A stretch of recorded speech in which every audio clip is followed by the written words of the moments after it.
Fala galera, sejam bem-vindos a mais um episódio do Movimentcast. Meu nome é Matheus Winkler, eu tô aqui com o meu co-host, Vitor Brito. Fala Matheus, tudo bem? É um prazer estar aqui contigo em mais um episódio do Movimentcast. E hoje a gente está com um convidado muito especial, uma pessoa que além de um amigo, é um irmão, trabalho junto com ele e é um prazer trabalhar com ele porque eu aprendo a cada dia mais.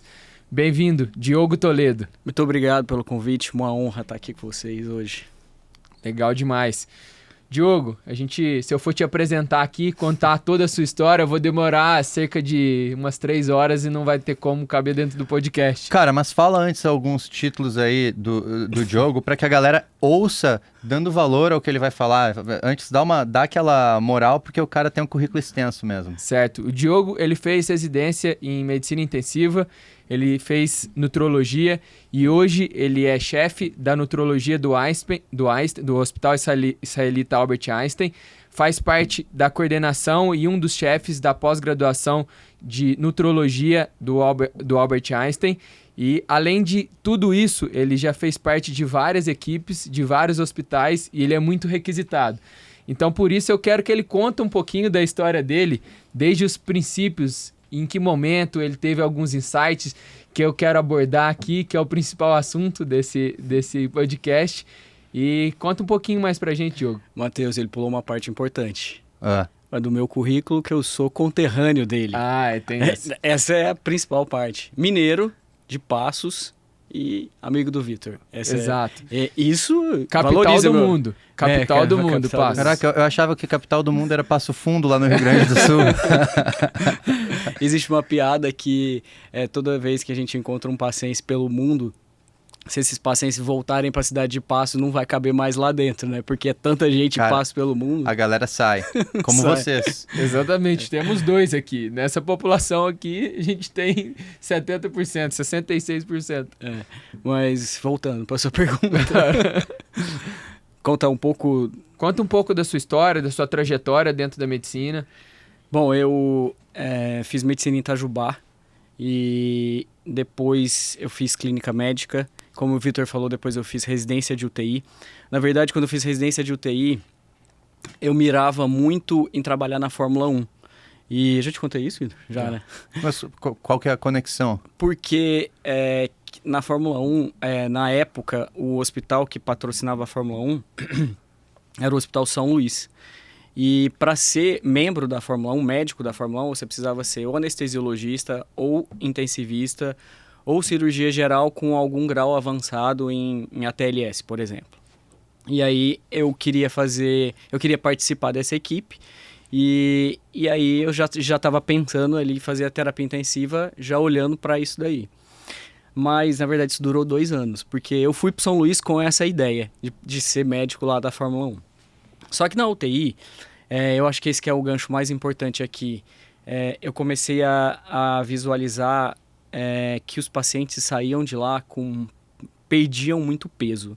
Então eles entravam, não era só porque recebia muito volume de ressuscitação volêmica, mas assim, ao final da deshospitalização, do step down, UTI, semi-intensiva, semi-intensiva e enfermaria, via nitidamente que eles perdiam músculo.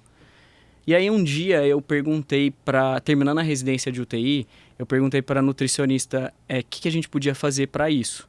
Para amenizar um pouquinho. Essa perda muscular, porque eles saíam muito disfuncionantes e essa disfunção, obviamente, era da redução de massa magra.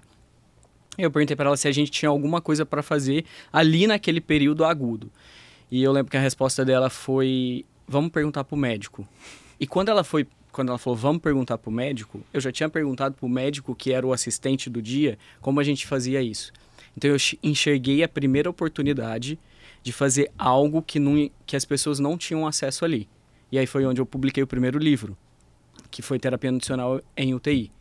Enxergando uma oportunidade de melhoria desses pacientes que saíam com essa massa magra muito reduzida da UTI. Isso foi 2015, por exemplo, quando a gente publicou esse primeiro livro. Só para entender assim, tu estava lá, era R2 em intensiva, tu estava terminando, tu viu essa oportunidade.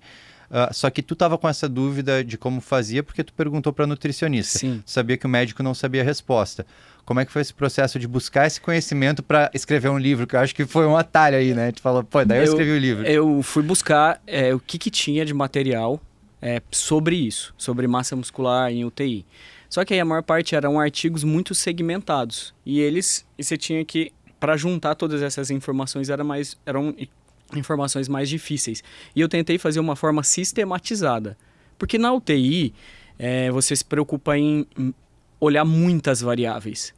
Então, o médico, ele está preocupado com a hemodinâmica, ele está preocupado com a ventilação mecânica, está preocupado com a glicemia do paciente, com a infecção, mas ele estava preocupado com o músculo.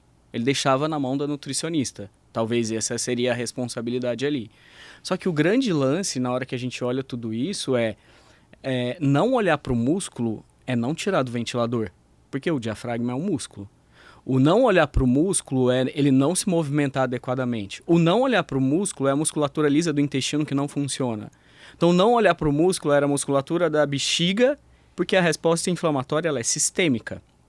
Então, ela não é seletiva. Eu vou só na musculatura esquelética. Então, a resposta inflamatória ela tem uma alteração em todos os 3 tipos de musculatura, lisa, esquelética e cardíaca. Então, isso a gente tentou trazer uma autoridade para a nutrologia da parte hospitalar. E quando eu vi essa oportunidade e eu comecei a ver que isso era muito fragmentado, eu tentei deixar de uma maneira mais objetiva para o intensivista lidar com isso e para a nutricionista à beira do leito. E aí eu fiz exatamente como se um paciente chegasse na UTI. O que eu tenho que fazer? Olhar que tipo de ferramenta, screening para esse paciente. Aplico qual? Para falar que ele é um risco nutricional. Depois, o que eu tenho que fazer? Avaliar se ele merece estratégia nutricional precoce. Depois, quanto de proteína. Depois, por etapas, até fazer a deshospitalização da UTI para a enfermaria em quantidade de caloria e proteína. Então, o livro seguiu essa ordem aí nessa sequência. Tu desenvolveu, então, uma diretriz, uma série de processos que a pessoa precisa simplesmente fazer análise, ver aonde se enquadra e seguir um fluxograma para ter esse passo a passo. Foi aí. E aí, o que aconteceu com isso? Aí, voltando para a sua pergunta, o mercado ele não tinha muito essa pessoa para falar sobre músculo na UTI. Então, as empresas que, por exemplo, Nestlé, Danone, Fresenius, que são grandes empresas hoje que possuem bons produtos para dentro do hospital, começaram a olhar para esse meu livro, para essa autoridade e me chamaram para ser speaker deles. E aí isso começou a convite de congresso e aí eu vi que realmente era uma escassez mesmo e educacional, porque a gente desenvolveu cursos para a sociedade de terapia intensiva, para falar só mais disso daí. E aí, pegando essa linha de raciocínio ou de sequência, eu fiz meu mestrado em músculo. Só que eu fiz um nicho específico de pacientes oncológicos dentro da UTI. Porque o número crescente, agora vamos falar de sobreviventes do câncer, estava cada vez mais aumentando. Só que eles dentro da UTI, por alguma intercorrência, já tinham uma resposta inflamatória crônica. E aí depois com essa resposta inflamatória aguda, perdia mais músculo rapidamente. Então era literalmente um laboratório de queimar o músculo mais rápido ainda. E aí a minha tese de mestrado foi olhar para o músculo em paciente oncológico. E a gente linkou esses pacientes oncológicos que entravam com uma massa magra reduzida, avaliada pela tomografia com corte de L3, que é um tipo de ferramenta que pode avaliar a musculatura. Então, e como eu fiz num hospital, eu coletei os dados num hospital onde era um serviço público, não que os pacientes entrassem, eu pediria uma tomografia e solicitasse para fazer essa avaliação. Porque a tomografia, justamente, ela serve para ser um exame de conveniência. Então, se o paciente oncológico ele já tem um screening com tomografia, então avalie o corte de L3 e aí você classifica se ele tem baixa muscularidade ou não pela tomografia com corte de L3. E aí, no mestrado, a gente viu que esses pacientes com baixa muscularidade, no corte de L3, tinha pior sobrevida do que aqueles pacientes que tinham uma musculatura intacta. E se a gente olhar para estudos publicados, existe uma estreita relação de baixa muscularidade com toxicidade do quimioterápico. a despeito do quimioterápico que o paciente utilizar ou do tipo e local do câncer que ele tiver.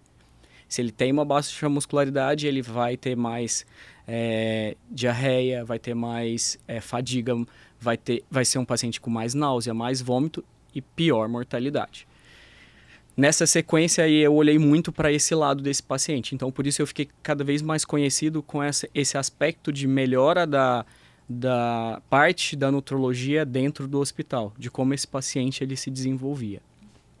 Pensando agora um pouco mais para frente, eu deixo a terapia intensiva porque são extremos, aí eu tive que optar para ficar na terapia intensiva, porque a terapia intensiva ela tem uma meia-vida.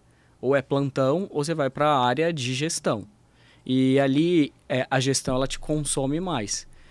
E aí eu já estava entrando na parte da nutrologia. Então eu optei por abandonar a UTI e ficar só com a nutrologia. Foi onde eu fiz uma pós-graduação em nutrologia hospitalar primeiro. Depois uma pós-graduação em nutrologia de consultório, mais voltada para consultório. E aí, nessa época, eu vi que era uma outra oportunidade. Porque, educacional de novo. Eu montei uma pós-graduação, e aí, falando de aspectos já fora da medicina, porque a gente não é treinado do ponto de vista financeiro e muito menos comercial. Então, a gente entra no romance da medicina, obviamente, isso é muito importante, salvar vidas e a qualquer custo, mas o custo também tem que olhar para a sua vida.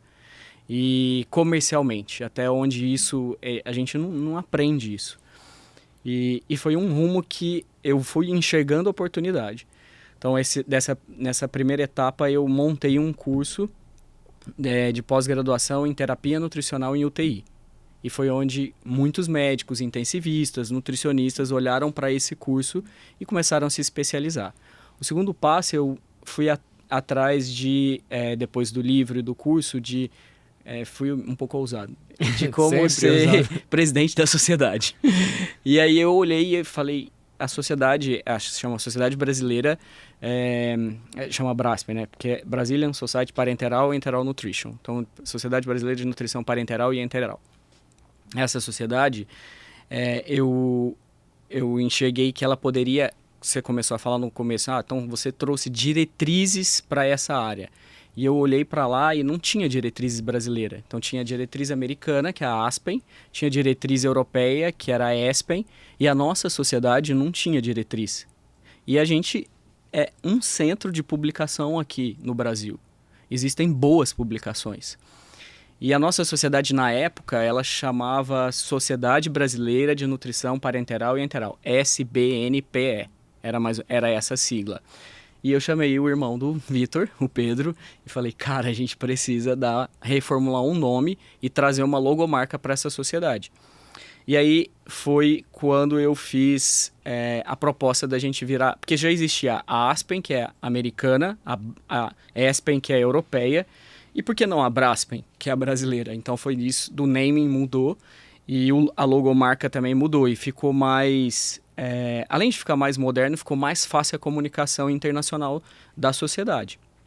Eu me candidatei, é difícil, porque o início, eu já falei isso para o Vitor, quando você traz uma ideia, a sua primeira reação de todos é uma rejeição, depois é a inveja e depois vem o respeito.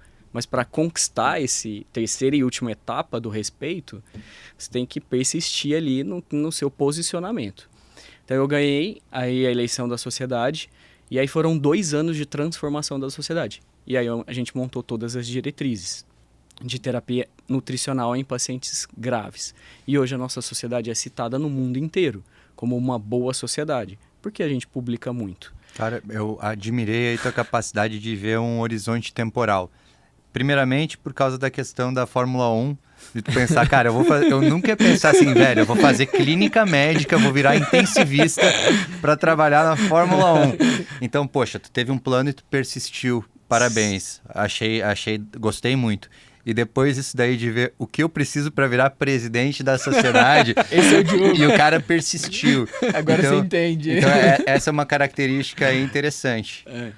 O Diogo, ele fala que chegou na medicina intensiva, que ele tinha 2 caminhos, mas ele não sabe que ele foi pro caminho da gestão, porque hoje o que ele faz é gestão. A gente ainda nem chegou lá, mas vamos chegar lá. Mas aí nessa sequência, aí, terminando a sociedade, eu fazia uma equipe de oncologia do Hospital Sírio-Libanês. A gente pode falar nomes, né? Pode. E eu era de uma equipe específica, nutrólogo de uma equipe específica lá. E a gente... Porque eles já sabiam que o meu mestrado era em pacientes oncológicos. E isso modifica muito, como eu falei para vocês, a estratégia muscular nesses pacientes. E eu recebi um convite do Einstein para ser médico, assistente de uma equipe no Einstein, porque o mesmo médico do Sírio que era da qualidade foi chamado para o Einstein. E aí ele me convidou para ir para o Einstein. E lá no Einstein ele falou, olha, eu queria que você viesse para cá, a gente montou um serviço lá no Sírio, vamos montar esse serviço aqui também. Só atravessar o Rio Jordão dos países concorrentes ali. Aí eu fui convidado para entrar nessa equipe. E lá eles me pediram, como eu já tinha publicado um livro, eles me pediram para publicar um livro do Einstein sobre boas práticas de terapia nutricional hospitalar. E isso foi em 2017.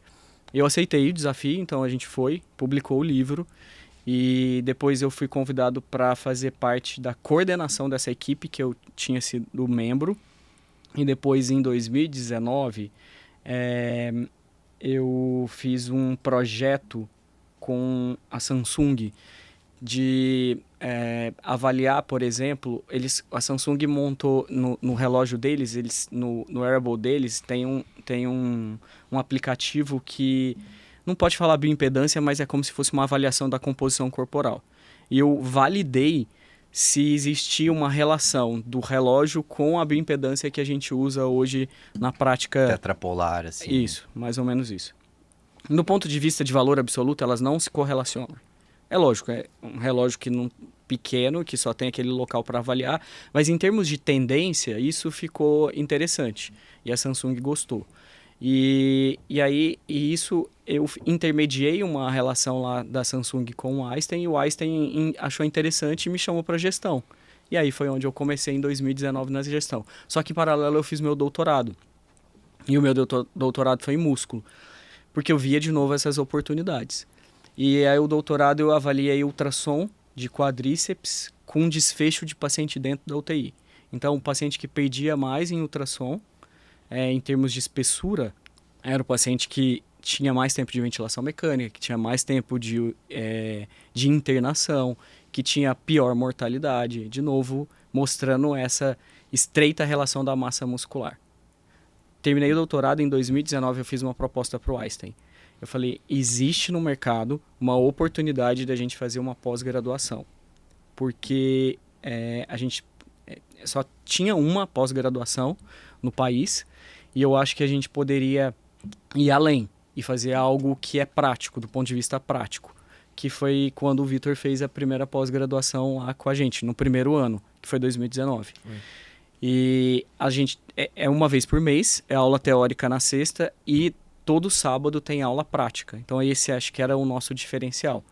Eu montei um time de professores e aí o Einstein, eu lembro quando eu fui no ensino e aí a diretora de ensino falou, não, mas nutrologia, você acha que isso vai... Eu falei assim, ó, vai ser a melhor pós daqui do Einstein. Aí ela falou assim, não, mas a UTI é a pós que mais... Eu falei assim, olha, eu já fui intensivista e eu tô agora nesse outro mundo. Uma curiosidade, assim, esse dia de prática, era a prática de nutrologia no contexto hospitalar ou daí já ambulatorial? O contexto hospitalar era muito pequeno e era 2 módulos. O restante era só ambulatorial. Legal.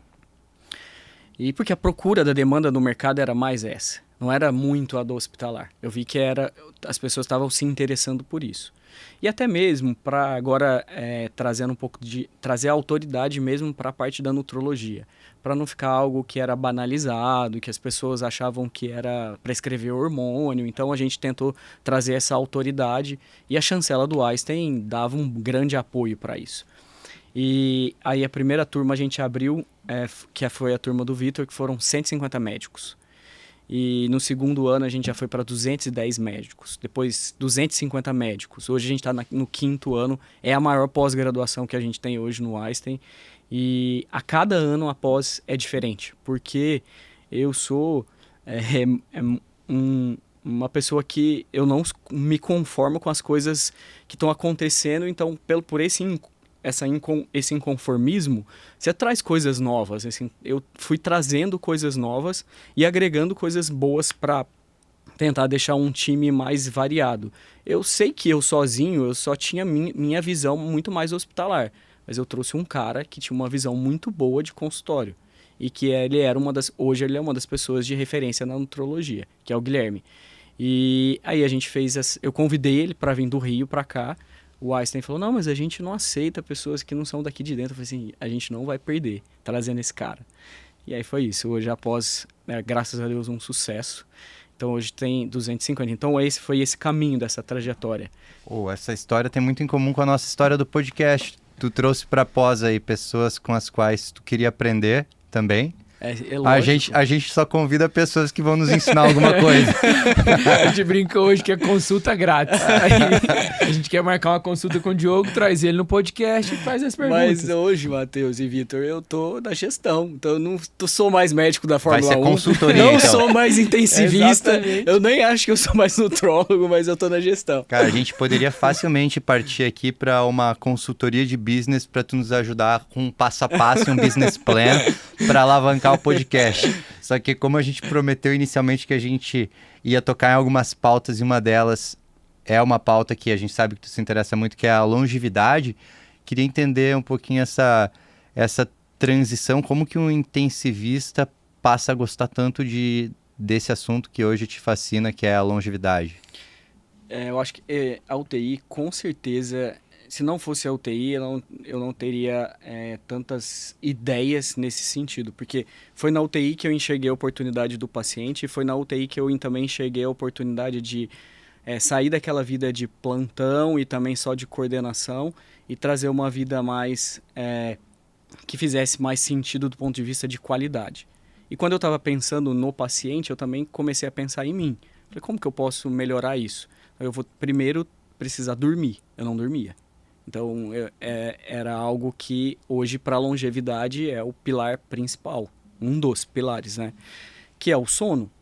E aí eu comecei a entender que para virar essa chave dessa medicina de tratamento agudo para uma medicina preventiva, a gente está falando de opostos. A UTI era praticamente chegou, tem que tratar e resolver o problema ali, agudamente. O outro é uma medicina de prevenção, que você vai a longo prazo cuidar daquilo dali. E foi isso que também mudou minha vida, mudou a qualidade da minha vida, mudou até o tempo pelo qual hoje eu consigo gerenciar tudo isso, senão eu ia estar completamente lá confinado na UTI. Acho que é muito importante aquele médico, mas a cabeça virou quando eu entendi que para prevenção do paciente eu precisava antecipar algumas coisas. E são essas condutas aí muito mais proativas. E aí entrando na longevidade, que... Posso só Desculpa. Vou só introduzir um livro que a gente lê em comum, que é o Outlive, do Peter Asher, que para mim, esse escritor é você brasileiro, porque ele fez mais ou menos o mesmo caminho, ele fazia residência de cirurgia geral, e ele começou a ver aqueles pacientes internados e como eles saíam da internação muito piores do que entraram, e ele faz até uma analogia muito legal, que ele começou a sonhar que estava caindo ovos do céu, e ele pegou um cesto e começou a catar os ovos. Só que ele não conseguia, ele fazia tantos esforços que ele não conseguia catar todos os ovos. E ele começou a pensar, como eu posso fazer para reduzir esses ovos que estão caindo? Ou eu aumento a minha velocidade de catar ovos, ou eu descubro quem está atacando os ovos. Então é muito mais interessante eu ir na prevenção. Reduzindo quem está atacando os ovos, é o que a gente faz na saúde preventiva, né? E eu enxergo muito por esse ponto. E eu acredito que você pense muito nisso, que a gente fala de medicina 3.0 e medicina 2.0. Que a medicina 2.0 buscava muito tratamento e hoje a gente vai muito através de promoção e prevenção através de medicina 3.0. Cara, tu interrompeu o Diogo, agora eu vou te interromper só para salvar esse momento. Produção aí, salva o nome Piteratia brasileiro, porque vai ser... Eu gostei desse título, é o meu novo título agora. Vai ser o nome do podcast, eu vou botar nos cortes também. Piteratia brasileiro, Eu duvido gostei. que a idade dele é a mesma que Não é. aparenta ser a minha. Ele tá careca, É, né? então. Até pra quem tá assistindo o Vamos fazer podcast um em quiz, videocast, a pergunta que a gente vai ter no início é Não conta agora, qual... né? A minha idade. Tá, não vou contar a idade, contar mas a agora. pergunta é qual é a tua idade. Tá Vai bom. estar ali, que idade você daria para o jogo? Mas é uma honra ser comparado a esse cara que tá transformando ainda isso. E é isso, ele fez John Hopkins, fez cirurgia geral, depois ele fez cirurgia oncológica e ele fazia muita pesquisa na parte de imunológicos e ele começou a enxergar exatamente isso, que a medicina 2.0 era aquela era do século XIX, onde o tratamento era baseado no microbioma das doenças, então era um antibiótico para isso, ou um antibiótico para tudo, e não sabia nem se era vírus ou se não era, mas que com certeza, se a gente olhar para a expectativa de vida, melhorou a medicina 2.0, porque ela mitigou um processo de doenças ali que estava acabando com o mundo. E veio vacina, a era das vacinas, então ele prolongou. Só que prolongou a medicina 2.0 no o lifespan, que é simplesmente a expectativa de vida. Agora, o health span, que aí entra o 3.0. E essa divisão de eras que ele traz no livro e que é legal ler, a medicina 1.0, que era de Hipócrates, que era baseado na observação direta das coisas e nas adivinhações, que era muito isso, né, nessa época. Diagnóstico. Depois vem essa era dessa medicina 2.0. E ele traz essa nova visão da perspectiva da medicina 3.0, que é uma medicina muito mais... não entupir aquele paciente de medicamentos e não retirar o tumor daquele paciente e torcer para que isso melhore. Não era isso, ele pensava como eu posso prevenir o infarto, como eu posso prevenir um Alzheimer, como eu posso prevenir doenças crônicas. Além da sobrevida, não é E só também sobrevida. mudar a epigenética da parte do tumor. Tanto que o livro Outlive, ele é sobreviver, né? Então, além das expectativas. E aí vem o conceito do health span, que é viver nessa expectativa sem algum tipo de doença física ou cognitiva. Então, é com qualidade. Então, basicamente, a tradução é viver com qualidade.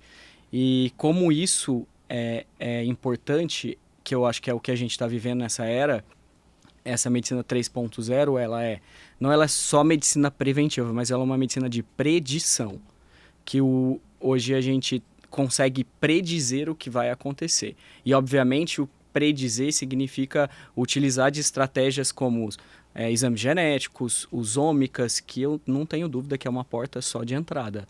A gente não vai voltar para isso daí. Isso é só para frente. Conta um pouquinho disso aí. Porque essa medicina é uma medicina customizada e personalizada, então o que na medicina 2.0 servia para o Vitor e para o Matheus não serve mais. Serve agora para o Matheus. Como você é. Então eu vou fazer uma avaliação genética das suas fezes para eu traçar qual tipo de probiótico você vai usar. E não vou usar um específico para testar o modelo em você e o mesmo para testar nele. E também avaliar a parte dos processos dos microbiomas, além dos microbiomas, esqueci o nome, ômica do exame. Putz, saiu na minha cabeça. Segue. É um exame de avaliação, genômica? tipo... Não, o exame bioquímico. Ah, não lembro, tá. Que faz a avaliação bioquímica para predizer. Eu não sei qual que é o nome Não sei. desse exame. Daqui a pouco já acaba. Mas vai vir. Daqui a pouco. Quando a gente tenta pegar a ideia, ela foge. Que Daí são os ômicas. Daqui a pouco vem. Nos nomes dos ômicas, ela tá lá. E como eu disse, é um exame para predição. E a gente vai conseguir, avaliando através de processos metabólicos e bioquímicos, as alterações, com marcadores que são liberados previamente. Então, por exemplo, se um tumor do intestino, ele tem um marcador que ele é liberado mais previamente num tipo de reação bioquímica, eu consigo detectar isso previamente para o que eu vou fazer com esse tipo de informação. eu vou começar especificamente no Matheus, se detectou isso, fazer colonoscopia mais precoce do que é indicado no geral. Então ela é bem mais dirigida e personalizada. É como, já ouvi o termo de biópsia, não era sérica, líquida. Eu já ouvi algum termo assim para dizer que tu pode determinar precocemente por Metabolômica. Metabolômica. É porque é avaliação metabólica e a gente ainda está evoluindo com os metabolômicas, que cada vez mais vão surgir os marcadores e a gente vai imputando na inteligência artificial. Voltando para a medicina 3.0. Ela é baseada, então, numa medicina personalizada, com necessidade de customização do que você precisa, só que através de inteligência artificial. E será que a gente... A gente estava tocando nesse assunto antes, só para trazer aqui para a discussão sobre o quanto a gente hoje está gerando dados, né? E a gente gera muitos dados e tem a questão de analisar o que é uma mensagem aí, o que é só ruído. E aí a inteligência artificial talvez seja a grande ferramenta, né, para a gente conseguir entender o que é realmente importante dos dados que a gente vê. Com certeza. E a inteligência artificial, às vezes a gente está pensando assim, o médico, será que ela vai substituir o médico? Quem estiver pensando isso, vai realmente substituir. Porque é aquela frase do Paul Tudor, sabe? O trader mais famoso que ficou de bem-sucedido de investidor nos Estados Unidos, ele fala uma frase que é muito legal, que é: nenhum homem é melhor do que uma máquina. Porque o processo de capacidade de armazenamento de uma máquina é muito melhor. Então, nenhum homem é melhor do que uma máquina. Mas nenhuma máquina é melhor do que um homem com uma máquina. Então, juntos, e se você estiver liderando isso, eu acho que é exatamente isso, a medicina 3.0. Cara, um médico utilizando uma inteligência artificial não vai te substituir, mas um médico utilizando a inteligência artificial vai substituir o que não utiliza. Com certeza. Se o homem não sabe o porquê que a máquina tem o benefício dela, ele vai ficar para trás. E aí, e a capacidade de armazenar hoje, com muitos diagnósticos imputados, é muito melhor. Por que a gente não pode usar isso a nosso favor? E ser mais rápido e personalizado. Então, nessa medicina 3.0 vai ter inteligência artificial, vai ter os wearables para a gente utilizar dividir informações mais rápidas com quem estiver te auxiliando, seja médico ou um profissional de saúde. E é essa medicina muito mais preventiva, que pautada nisso, exercício, alimentação, sono e saúde, a parte emocional. Que hoje a saúde mental está completamente linkada à longevidade. Então, esses 4 pilares não tem jeito de não falar. Eu sei que é meio clichê, mas é entrar nas Blue Zones. Mas as Blue Zones são isso. Não sei se vocês já falaram daqui das Blue Zones. Eu comentei para o Matheus que você iria falar sobre as Blue Zones. Ele antecipou, mas até teve algum dia, algum episódio que a gente trocou uma ideia sobre isso, de falar assim, cara, muitas pessoas tentam pegar um elemento de uma Blue Zone, tipo dizer, aqui, é esse elemento que eles comem que tem a ver com a longevidade. E as pessoas que fazem isso, elas esquecem de fazer o estudo de, não, peraí, mas qual que é o contexto desse alimento que ele come? Ele tem que preparar, eles vão preparar o alimento, eles se envolvem em toda uma interação social e tem um dia de uma janta que eles preparam juntos o alimento e tem todo um outro elemento. Então a gente teve uma discussão assim de que muito nos tentam vender a ideia de que, é isso daqui que vai te trazer a sobrevida. Quando, na verdade, é um conjunto de coisas muito mais complexo do que isso. Com certeza. E se você pegar só um elemento... se a gente estiver falando do tipo de alimentação do Japão, é completamente diferente da Grécia. E a gente está falando de duas zonas que são, no contexto, as Blue Zones. Então, não é o tipo alimentar, mas é muito mais a dinâmica que envolve o preparo e muito mais entrando nesses pilares, então. O da alimentação está muito mais voltado, quando a gente vai ler todos os contextos, a comer para não ficar saciado. Então, toda essa população, o que elas tinham em comum era o tipo de alimento? Não era, porque eram regiões completamente distintas. Mas eles comiam até 70%, 80%. Como que é isso? Que mais ou menos não sentar na mesa igual o mineiro faz e comer pão de queijo de manhã, à tarde e à noite, no café da manhã, jantar. Mas italiano também come muito, né? E tentar não ficar saciado. E nessa de saciado, de saciedade e saciação, é uma diferença importante. Porque a saciedade é o ato de você comer naquele momento e ficar saciado com aquele alimento. E a saciação é o período pelo qual você vai fazer a próxima refeição. Então tem duas coisas diferentes. Tanto que os medicamentos eles são inseridos dependendo do tipo de alteração de saciedade ou saciação.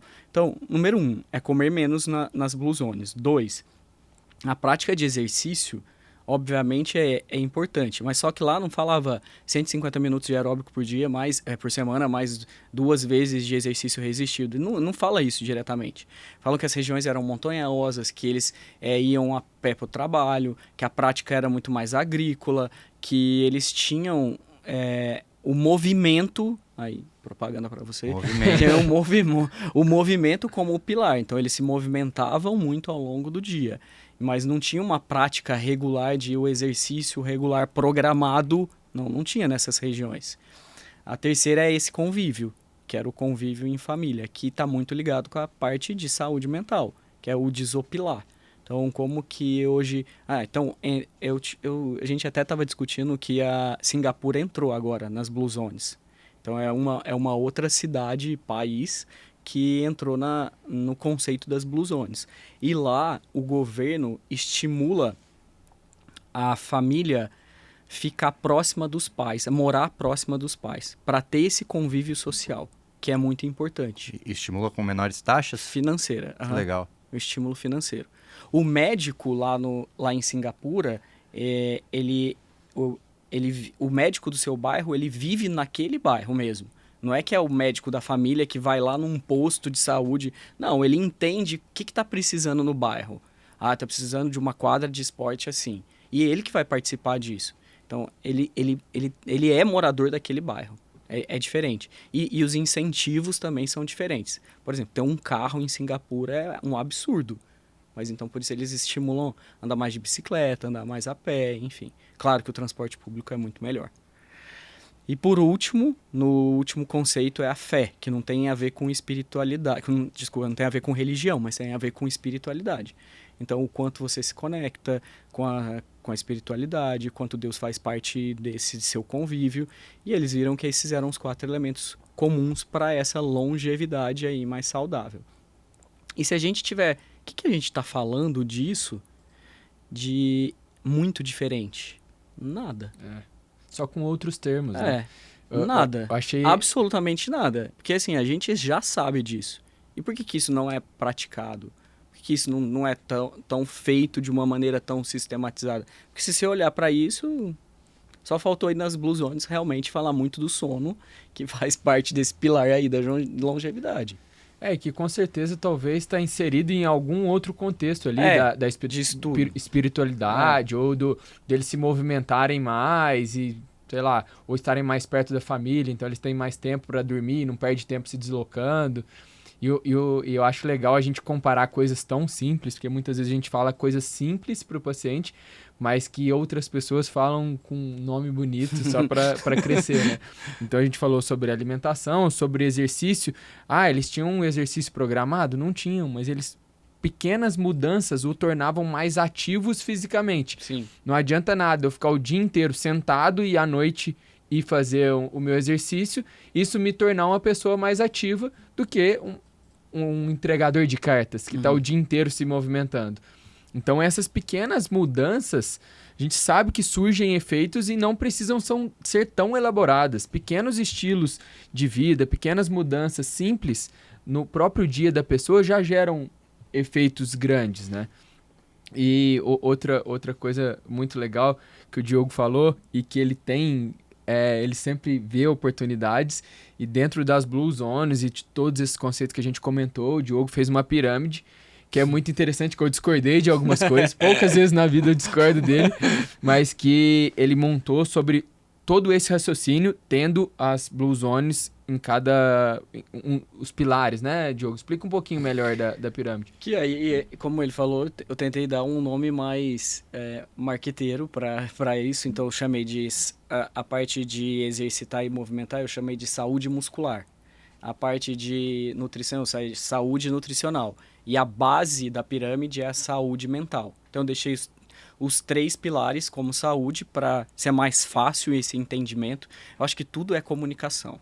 Então, o jeito que a gente fala para facilitar a comunicação das pessoas é muito importante, porque o que as pessoas estão escutando aqui hoje, o que vai ser absorvido disso se elas não começarem a praticar o falar? No máximo 7%. Então, a maneira pela qual a gente conseguir facilitar esse processo de absorção é melhor. Então, eu entendi que talvez se a gente fizesse uma pirâmide para isso, para longevidade, que seria o estilo de vida saudável através dessa pirâmide. Então, a base sendo a saúde mental. E a saúde mental, tá lá, o sono, a sua oração, fé, meditação, o quanto você consegue ter convívio social, se desopilar, fazer algo que ajuda na sua parte emocional. E aí, voltando um pouco do pilar oração, que é essa, porque é o que eu converso com o Vitor, que é muito importante, e aí, sendo vulnerável com vocês, eu passei por isso. Então, eu tive um episódio muito ruim na minha vida de depressão, que todo mundo falava assim, mas você precisa se exercitar, você precisa se movimentar. Se a sua saúde mental não estiver bem, você não consegue sair do seu quarto. Então, ela tem que ser a base, não tem jeito. Eu entendi que na pirâmide precisava ser a saúde mental ali. E a oração e a meditação, cientificamente, hoje, ela já é comprovada como quando eles fazem ressonância dinâmica de um indivíduo que está em oração e de um indivíduo que está meditando, o fluxo de sangue que chega numa determinada área do cérebro, que é o de tomadas de decisões, ele está muito mais vascularizado. Então, você consegue, através de oração e meditação, melhorar muito isso, esses aspectos de tomadas de decisão. Aumenta até a substância cinzenta em córtex pré-frontal, né? E isso já é provado cientificamente. Então, a base tem que ser isso. E aí, pegando a linha do raciocínio, então a gente tem a base da saúde mental, aí tem a outra base que seria a saúde muscular. E aí eu fui colocando os pilares. Então, o que era o essencial aqui? Se movimentar, fazer o aeróbico dos 150 minutos, que é preconizado pela Organização Mundial de Saúde. E depois, seguindo os exercícios. Exercício resistido, até ser um competidor e um atleta lá na ponta. E do outro lado, a parte alimentar. Então, consumir alimentos que têm equilíbrio em carboidrato, gordura e proteína, e depois vai afinando. Então, evitar ultraprocessados lá em cima, evitar processados, hidratar bem e consumir, se precisar suplementar. Então, ela tem um nível então, de hierarquia na pirâmide, montando, pensando na longevidade. Cara, muito, muito legal essa ideia. E agora até me passou algo na cabeça, essa questão de saúde mental. Eu também acredito que saúde mental é a base. Eu também sou comprado nessa ideia. Só que as pessoas, de forma geral, elas não têm essa percepção. Talvez porque a saúde mental seja algo que é mais difícil de você mensurar objetivamente e às vezes as pessoas não conseguem reconhecer que elas não estão num contexto saudável mentalmente porque elas nunca tiveram para ter um comparativo.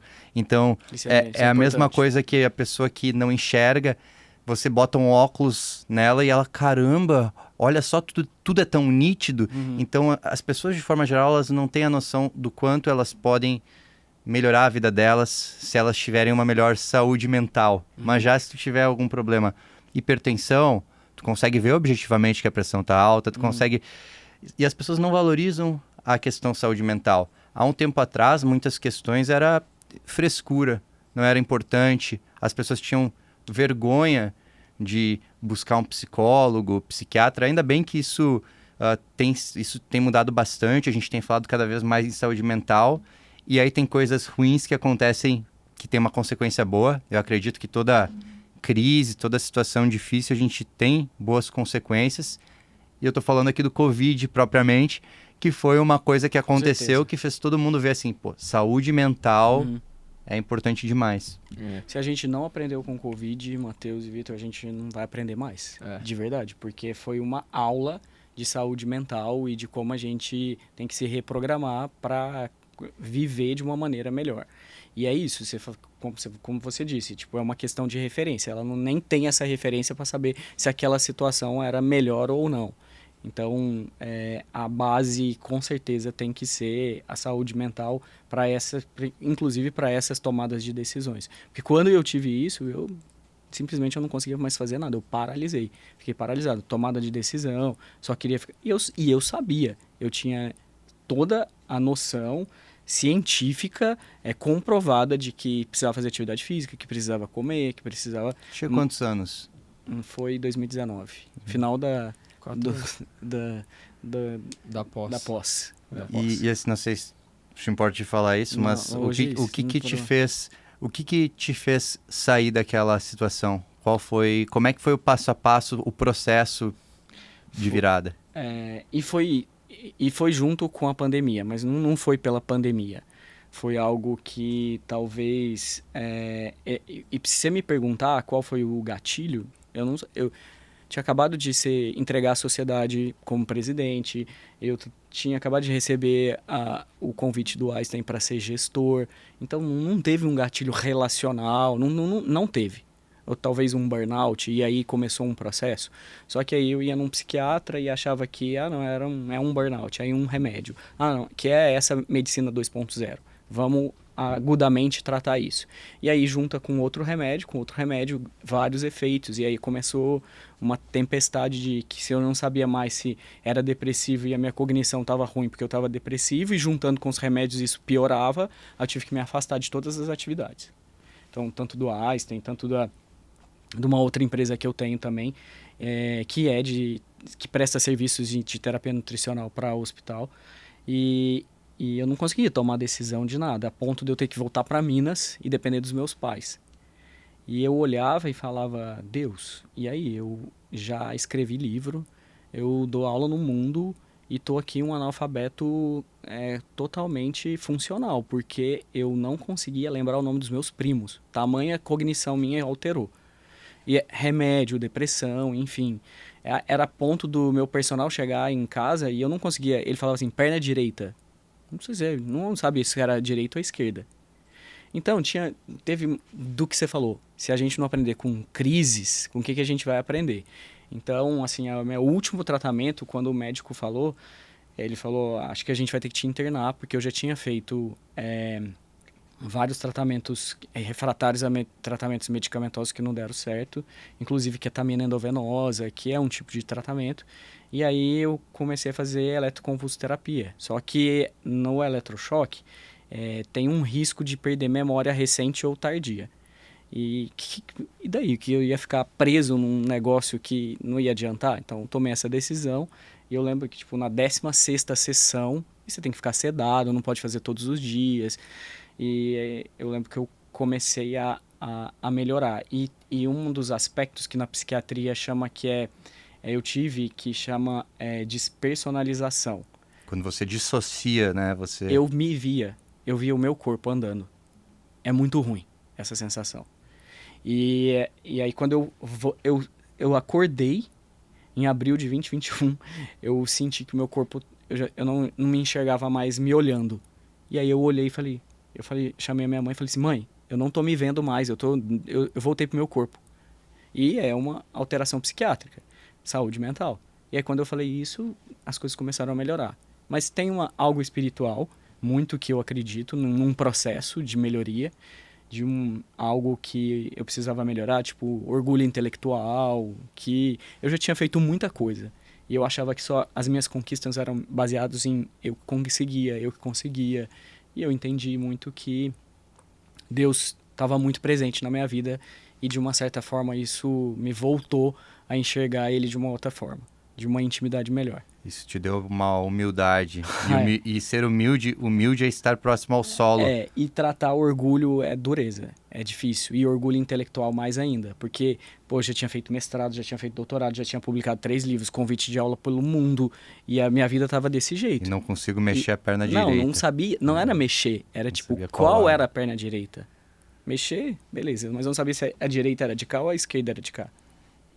O que a gente fala com os nossos pacientes, talvez não chegar nesse ponto, mas ninguém acha que é importante até que aconteça o problema. Por isso da medicina 3.0. A medicina 3.0 vai lá buscar quem tá atacando o ovo. Então, cuidar da saúde mental, Vai dormir. seja com meditação, seja com sono, seja utilizar da parte espiritual, tudo isso é muito importante. Até o nosso logo, ele remete muito isso. Porque o nome é mover mente.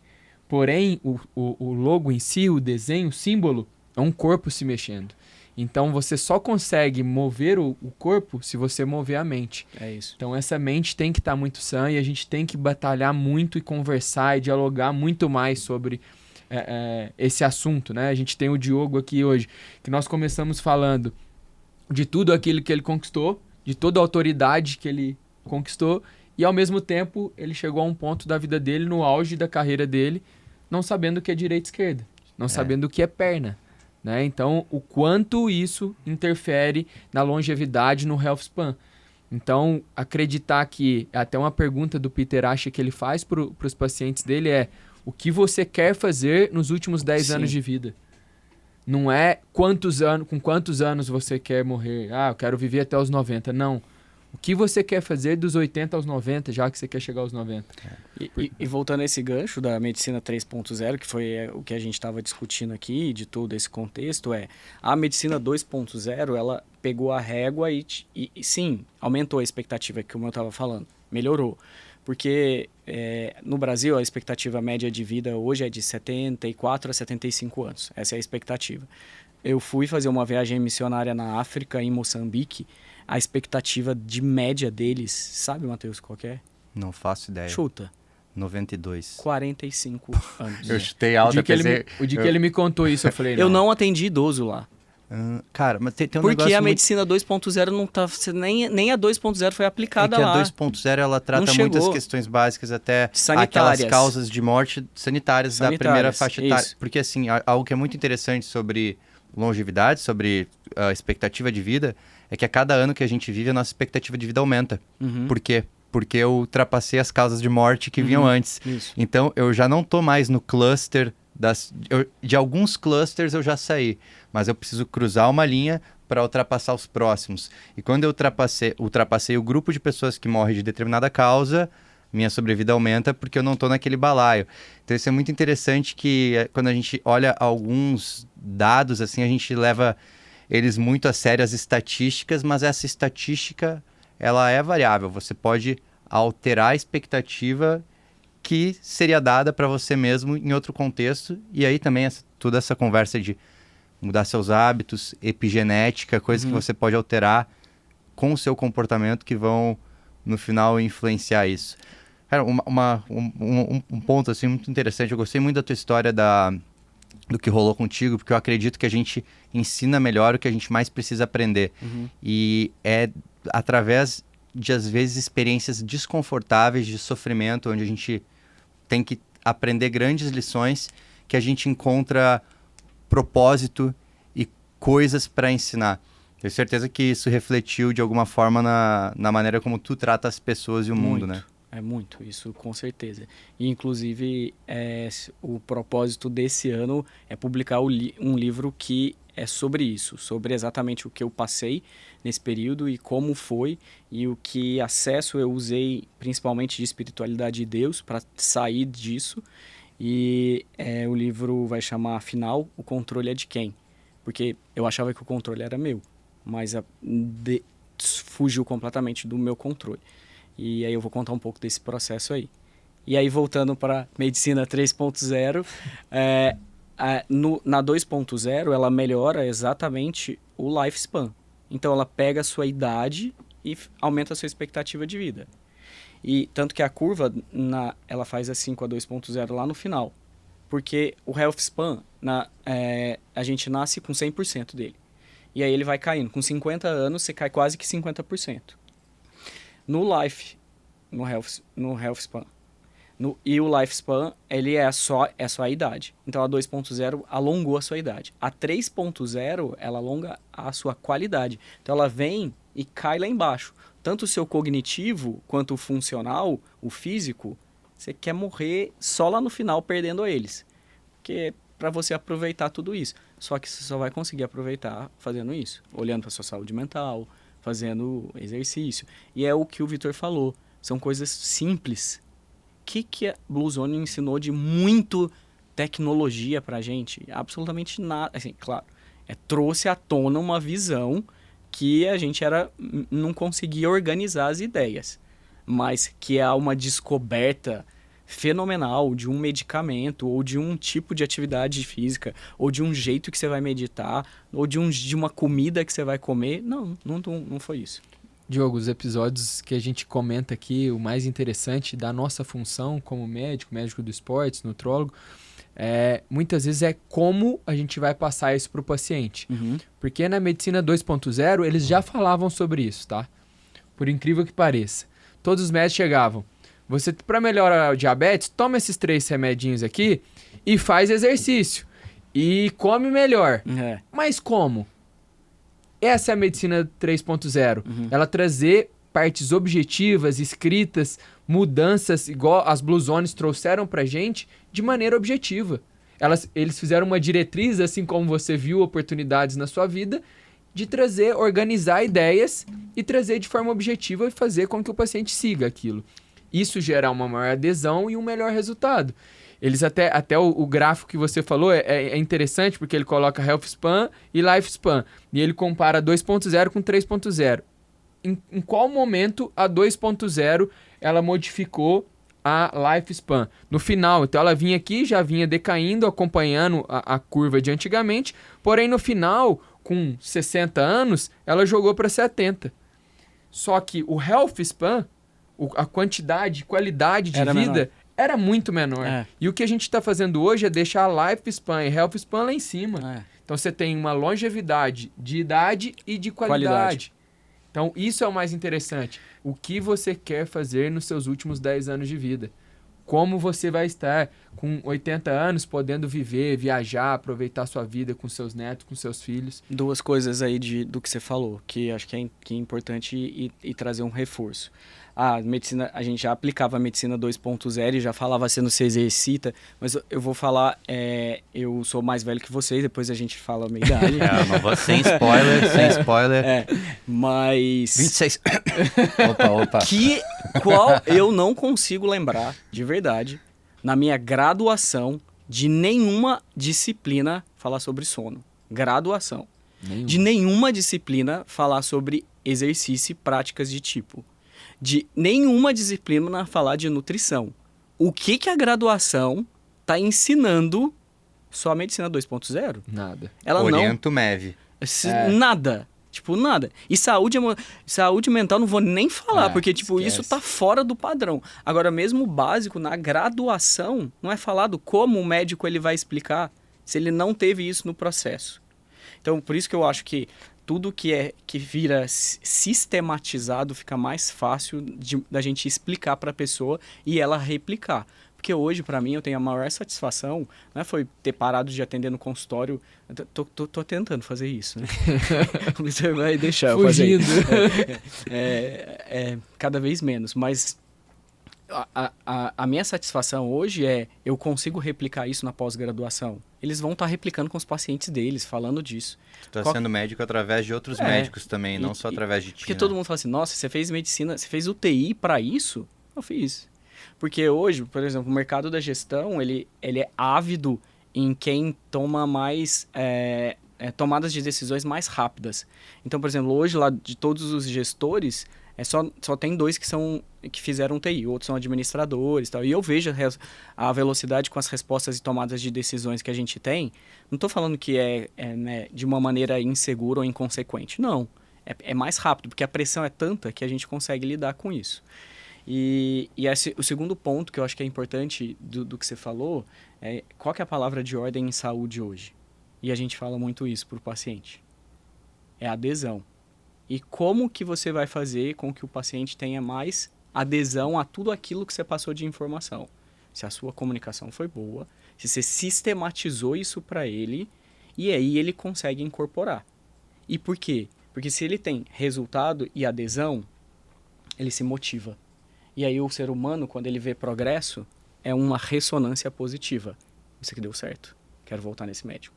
Isso aqui deu certo, quero continuar fazendo exercício. Isso aqui deu certo, o sono foi bom. Então é o processo de adesão. E quem vai garantir isso é a facilidade na comunicação, que é o que a gente fala muito. E uma frase que você fala muito, que eu acho que isso traz adesão aos nossos pacientes, é nós aplicarmos o nosso conhecimento na individualidade do paciente e não ele se inserir no nosso conhecimento. Então, trazer a realidade do paciente, entender a realidade dele, a individualidade dele e atuar em cima disso. Porque muitas das vezes, e o que ele está falando é muito importante, a gente quer passar um cardápio, suplementos muito complexos em 2 semanas dura. 2 semanas dura. Bom, vai durar aquilo lá. Mas depois, se isso não tiver adesão, qual o significado? Então, o que a gente sempre fala para o paciente? Então, não é você que vai se adequar às nossas estratégias. Nós vamos nos adequar à sua rotina e passar algumas estratégias dentro da sua rotina. Porque o processo de adesão é muito melhor. E aí ele vê progresso. E aí ele se motiva cada vez mais. Porque senão, qual é a vantagem de tu começar a falar 1000 coisas do sono, da atividade física e ser complexo o cardápio, não ser facilitador? Hoje a gente tem que ser facilitador. Então o nosso papel é ser facilitador do processo de adesão.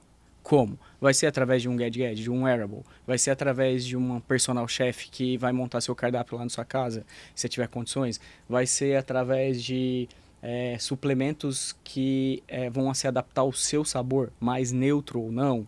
Ou, eu não gosto desse tipo de whey. Então tem o whey agora cookies, tem o whey flocos, tem o whey neutro, tem vários tipos de proteína. E não é passar, não, agora você vai fazer isso, vai tomar esse, e entendendo o processo. Eu discuto muito com o Vitor será que a gente não passou muito?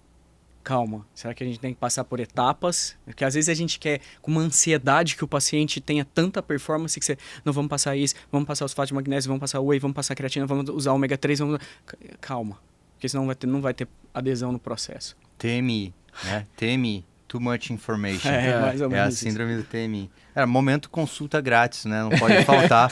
Momento consulta grátis, que eu fiquei muito curioso. Diogo, qual que é a tua prescrição Starter Pack para saúde espiritual? Essa é boa.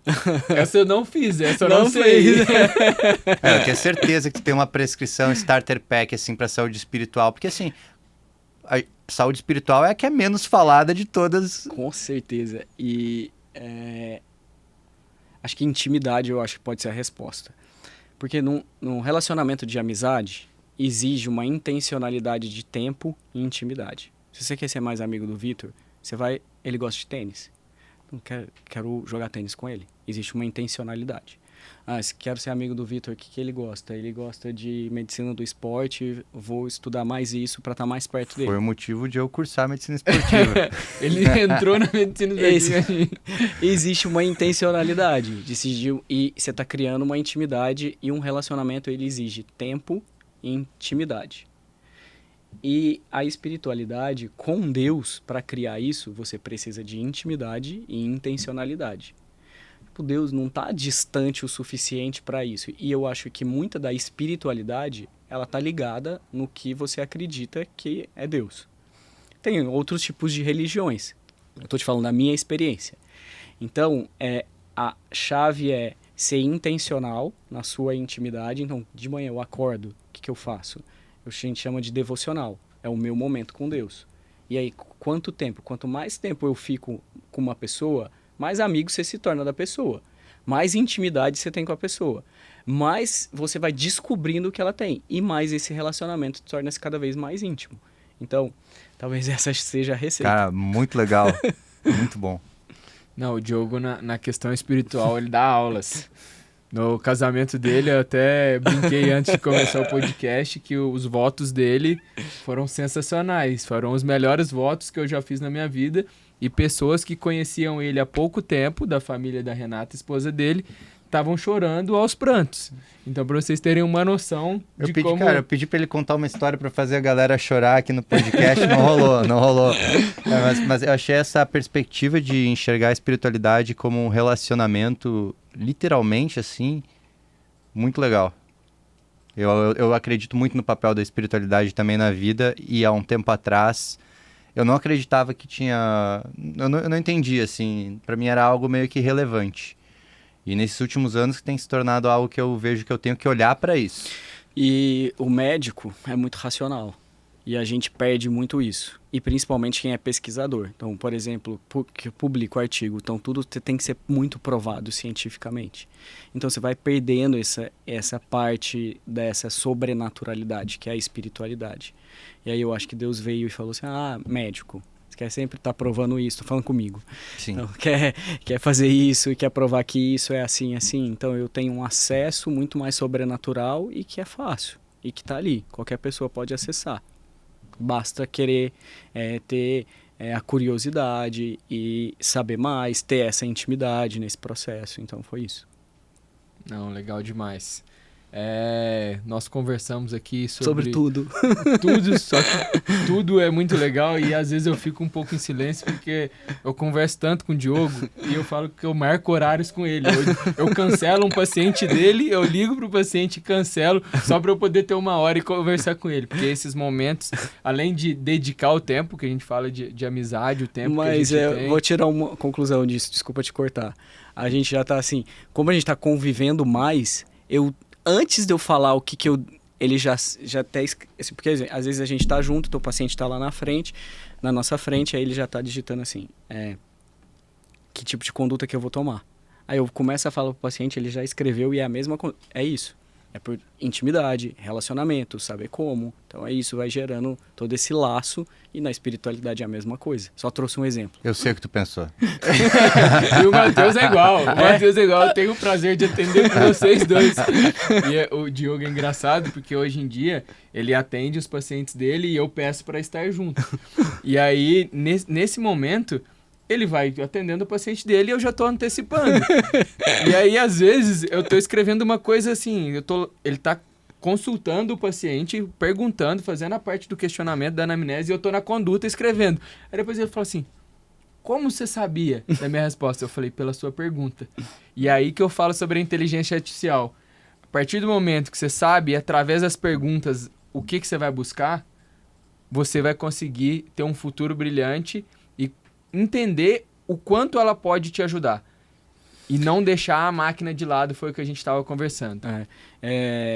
Medicina 3.0, pilar, inteligência artificial e tecnologia. Eu acho que esse é o limitante ainda da medicina 3.0. Não acho que isso mais para frente vai ser o limitante, porque daqui a pouco a gente vai... Hoje, eu gosto muito de ficar vendo perspectivas de o que vai, como que a gente vai poder utilizar, porque também ficar muito no mundo só ideal e não trazer para a prática é ruim. Então, daqui a pouco a gente já vai estar na era que na China já está funcionando, que são os care pods, que são as caixas de um atendimento na rua e que você vai entrar e que... esse teste já está sendo feito nos Estados Unidos. Você viu isso? Não. Você paga chama CarePod. É uma mensalidade, tipo um Netflix, $99 por mês. Então você tem direito a de tanto X, ou se a sua mensalidade é tal, você tem direito a entrar na máquina várias vezes. E ela fica em vários pontos estratégicos na rua. E aí você entra, tá, vai ter sua pressão, sua glicose, point of care, frequência cardíaca, fazer exames oftalmológicos na caixa. Então tudo através de inteligência artificial. Vai ter uma lesão de pele, ela já tira uma fotografia, A Smart Fit das clínicas populares. Mas, gente, isso vai acontecer. É isso que eu tô falando. Se a gente não se movimentar para isso, então a gente vai perder o nosso lugar? Não. A inteligência artificial vai ter que estar junto ali. Ela vai ser um facilitador desses processos aí. Eu trago um ponto. Hoje em dia a gente tem muitos dados, porém a gente tem que saber o que fazer com os dados. Sim. Né? É muita informação, porém é muito fácil vomitar essa informação. Sim. Igual você pedir 300 exames para um paciente sem ter necessidade nenhuma. Então, eu sei que existe uma parte mercadológica, mas a gente tem que ter um entendimento para não poder também só ficar utilizando essas informações. Uma coisa que a gente conversou com o Puccinelli no podcast com ele, que é muito interessante que a gente está desenvolvendo. O Puccinelli, ele é triatleta, médico do esporte, e ele atende muitos triatletas, e cada vez mais tem os wearables, as gadgets todas para se ver como é que a pessoa tá, qual que é a percepção de esforço, qual que é a percepção de recuperação, mas a pergunta é, como é que tu tá? Quer dizer, tu precisa que todos os números te digam como é que tu tá, tu não consegue ter a percepção interna de você. Então a gente tem que ter um cuidado muito grande para não se afastar do que é a nossa percepção subjetiva das coisas. Porque tem algumas coisas que eu acredito que é muito difícil uma máquina ou uma variável acessar. É esse o ponto que o Diogo falou para mim resume isso tudo. O homem não consegue ser melhor que a máquina, mas o homem com uma máquina, ele é melhor do que uma máquina em si. Então é saber como utilizar essa informação. Eu peguei essa frase dele, mas eu uso pra tudo, tá? E ele é Eu um sei. investidor. Eu já ouvi várias vezes isso falando. E o Diogo, ele tem isso. Eles pegam uma frase e ele se apropria e traz pra realidade dele. E vira um case de sucesso, Cara, tá? eu, quando eu for usar essa frase, eu Tá vou o botar... Peter aqui falando com você. É, vou o botar- Peter Acha Eu brasileiro. vou botar a menção Peter Acha brasileiro. Brazilian Peter Acha. É isso. Gente, a gente tá chegando ao final aqui. Eu queria, antes de finalizar, que você desse suas palavras finais e te agradecer muito por estar aqui, pela presença, desde o primeiro momento que eu falei que eu queria te convidar. Você é um cara que sempre me apoiou em todos os meus projetos. Às vezes ele quer colocar mais projetos achando que eu tô parado e eu sigo o que ele fala porque eu confio muito. E te agradecer pela presença, te agradecer pela amizade. E, Matheus, quer falar? Bom, eu acho que é o que eu também quero ouvir as considerações finais do Diogo e também onde que a gente pode te encontrar para saber quais são os seus próximos passos. Os meus próximos passos são difíceis, mas eu tô sempre... Mas eu acho que tem algo que, quando você já dominou um certo campo, é muito fácil você ficar ali naquela zona de conforto. E eu sempre falo isso pro Vitor, qual que é a nossa próxima visão? Porque é no desconforto mesmo que a gente vai sair. Porque quando a gente já tá achando que dominou aquilo dali, a gente precisa ir para um outro campo para a gente sair daquele desconforto. Porque é assim. E o maior termômetro disso, e eu acho que de vocês aqui, é quando eu não vejo quando as pessoas começam a copiar e a gente se sente mal. Esse é o melhor termômetro do seu sucesso, de olhar para isso. E na medicina, a gente fica colocando a medicina numa caixa de atendimento só do paciente. Obviamente que isso é um pilar importantíssimo. Mas o que eu queria trazer aqui para vocês não era de nenhuma maneira ser arrogante em nada, mas assim, como eu tive... Da medicina surgiu oportunidades de negócios. Então, montei um curso. O meu doutorado eu montei um curso. E... o livro, as oportunidades, as empresas quando elas convidam.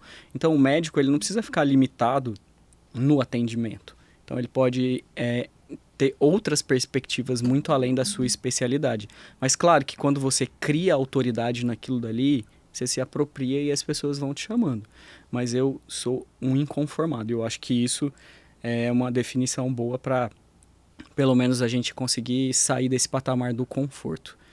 E muito obrigado por estar aqui com vocês, é uma honra. E o Vitor sabe o quanto eu admiro o trabalho dele. E ele é um dos caras mais competentes na área que eu conheço.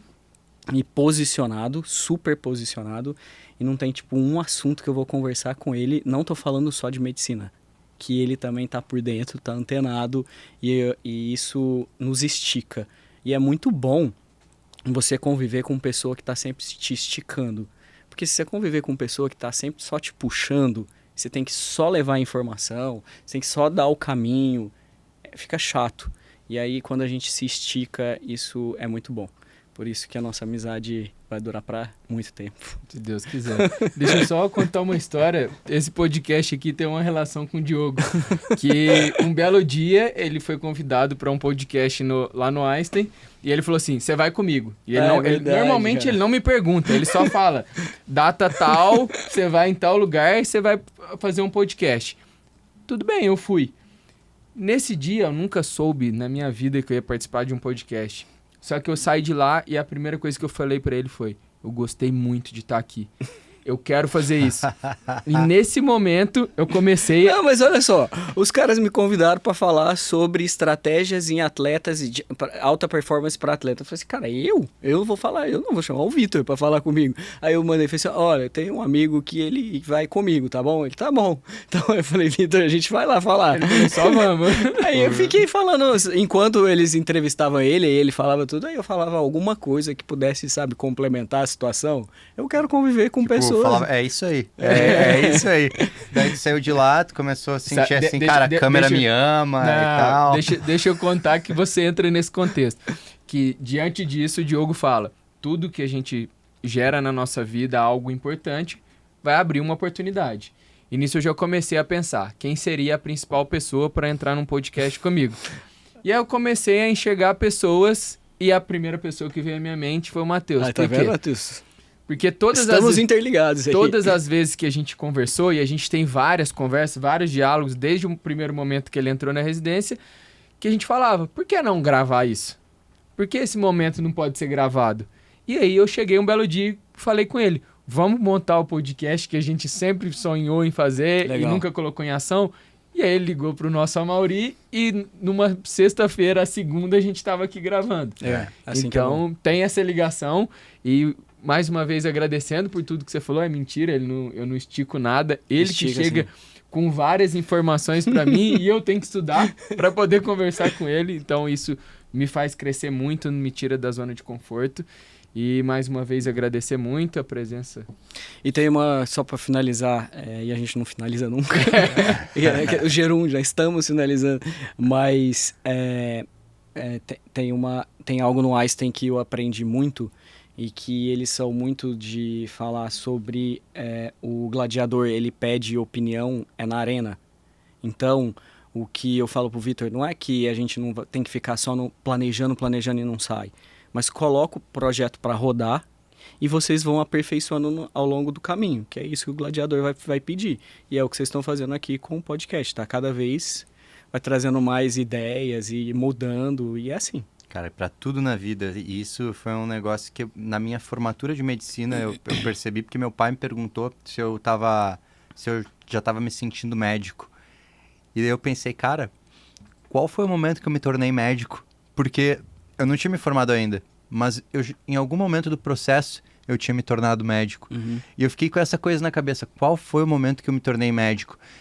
Então ainda estou me tornando médico. Eu me tornei, mas continuo me transformando. A gente nunca vai estar pronto.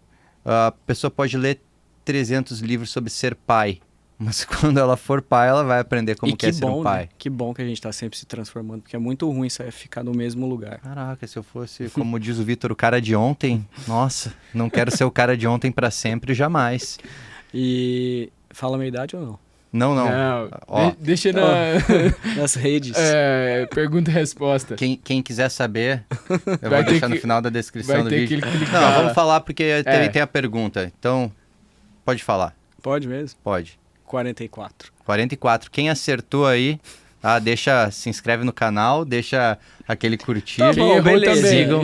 E quem errou também Se tem um quiz que vocês rodam? Dá pra botar no episódio do Spotify? Vamos sortear. Então, o quiz, a gente faz uma pergunta lá e quem acertar ganha uma inscrição para o Congresso Internacional de Nutrologia, que vai ser 8 e 9 de março agora que a gente vai fazer. E óbvio que vai ter medicina do esporte lá no Einstein. Boa. Legal demais. Boa. Você quer falar dos seus projetos? São 1 milhão de projetos. Um dele é um projeto comigo lá no Espaço Einstein, que a gente atende pessoas não só atletas, mas pessoas que buscam a melhora da qualidade de vida, Health Span, e todo mundo está convidado a conhecer o nosso espaço, que é muito legal, um espaço que o Einstein busca transformar a vida das pessoas com qualidade de vida, com exercício, com saúde. E, mais uma vez, muito obrigado. Peço que todos sigam o Diogo nas redes sociais. Qual que é a sua rede social? Toledo Diogo. @ToledoDiogo. E então é isso, a gente vai finalizando por aqui. Eu peço que o pessoal curta, compartilhe, ative o sininho, siga o Matheus nas redes sociais. Um abração, rapaziada. Até a próxima. Um abraço. Obrigado, gente. Tchau, tchau.